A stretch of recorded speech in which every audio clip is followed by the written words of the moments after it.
ពាក្យបដៅរបស់ប៉ាដែលចាក់ដោតបេះដូងជាងគេគឺកុំស៊ីតាមភ្លានកុំហ៊ានតាមចង់ប៉ាម៉ាក់គាត់តែងតែចង់ឲ្យយើងរៀនបានចាប់ដើមហើយប៉ុន្តែយើងខ្លួនឯងដែលយើងធ្វើអត់បានគាត់ចង់បានតែពេលអញ្ចឹងយើងស្ដាយក្រោយខ្លាំងបើសិនជាអាចត្រឡប់ក្រោយបានខ្ញុំនឹងអត់កុហកប៉ាព្រោះអី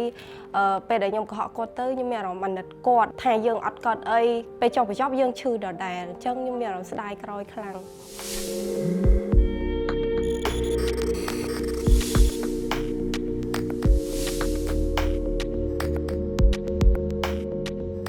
សួស្តីខ្ញុំរក្សាជា Store Supervisor នៅភោជនីយដ្ឋាន Crystal Jet ខ្ញុំឈ្មោះអឹងចេញពូលជា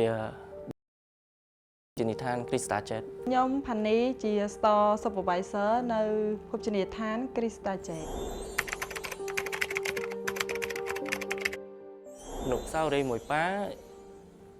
មានច្រើនដែលខ្ញុំចាំជាងគេនោះកាលខ្ញុំនៅទូចខ្ញុំអាសាគុណវេនមែនតើដល់ពេលគុណវេនម្ដងមិនថាយប់ប្រលប់មិនថាស្មានណាប៉ាខ្ញុំតែងតែខ្នះខ្នែងជូនខ្ញុំទៅពេទ្យពេលខ្លះទៅគោះទ្វារពេទ្យក៏មានពេលខ្លះជូនខ្ញុំទៅទាំងភ្លៀងក៏មានដែរហើយអនុស្សាវរីយ៍បន្ទាប់ពីហ្នឹងទៀតពេលដែលមានកម្មវិធីឬក៏មានថ្ងៃបុណ្យទានអីហ្នឹងប៉ាខ្ញុំគាត់ជូនខ្ញុំទៅទិញកៅអៅថ្មីហើយនឹងជូនខ្ញុំទៅញ៉ាំអីឆ្ងាញ់អញ្ចឹងអនុស្សាវរីយ៍មួយដែលខ្ញុំចងចាំអត់ភ្លេចហ្នឹងគឺពេលដែលខ្ញុំចេញពីរៀនប៉ាគាត់ទៅយកមេឃភ្លៀងអាវភ្លៀងមានតែមួយឯងគាត់ដាក់នៅក្នុងកែបម៉ូតូសុខចិត្តគាត់លះបង់អាវភ្លៀងឲ្យកូនពាក់កុំឲ្យកូនឈឺសុខចិត្តគាត់អត់ពាក់ខ្លួនឯងកាលពីទូចខ្ញុំទៅវាស្រែមួយគាត់ទៅបងត្រីដើម្បីរកត្រីមកញ៉ាំមានភ្លៀងធ្លាក់អញ្ចឹងទៅប៉ាខ្ញុំគាត់បារម្ភពីខ្ញុំខ្លាំងអីចឹងដល់ពេលហ្នឹងអញ្ចឹងអនុស្សាវរីយ៍កន្លែងហ្នឹងគឺល្អសម្រាប់ខ្ញុំដែលខ្ញុំចង់ចាំមិនភ្លេចមួយប៉ាខ្ញុំគាត់តែងតែបដៅថាធ្វើជាមនុស្សកុំចង់បានរបស់អ្នកដទៃខ្ញុំចាំអត់ភ្លេចមកដល់ឥឡូវដែលចាក់ដោតបេះដូងជាងគេគឺ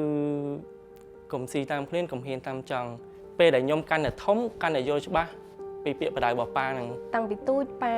គាត់បដៅឲ្យខ្ញុំខិតខំរៀនដើម្បីទទួលបានការងារល្អកុំឲ្យអត់ដូចគាត់ពិបាកដូចគាត់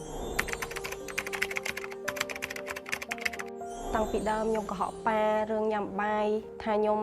ញ៉ាំបាយហើយប៉ុន្តែខ្ញុំអត់ដែរញ៉ាំបាយទេអញ្ចឹងទៅធ្វើឲ្យខ្ញុំឈឺកាពះខ្ញុំនៅរៀនវិទ្យាល័យគឺខ្ញុំអត់សូវជួយការងារផ្ទះគាត់ទេទៅដើរលេងទៅទាត់បាល់តាមពូម៉ាក់តាមអីចឹងទៅគឺគាត់ចង់ឲ្យខ្ញុំរៀនបានចប់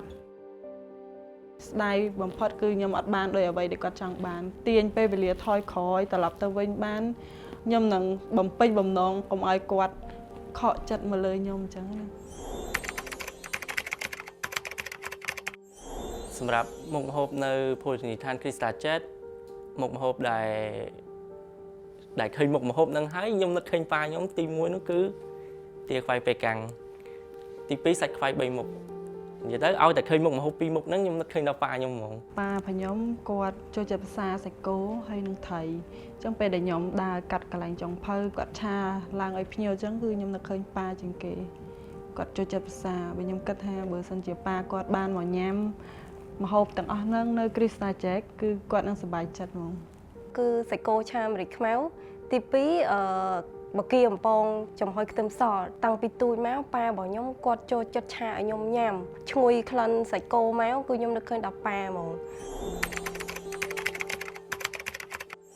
កូនជូនពរប៉ាឲ្យមានសុខភាពល្អ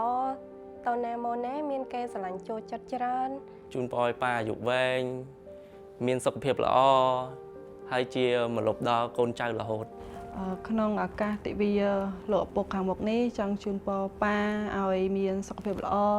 កុំឲ្យកាត់ពីកូនដោយសារតែកូនធំអស់ហើយ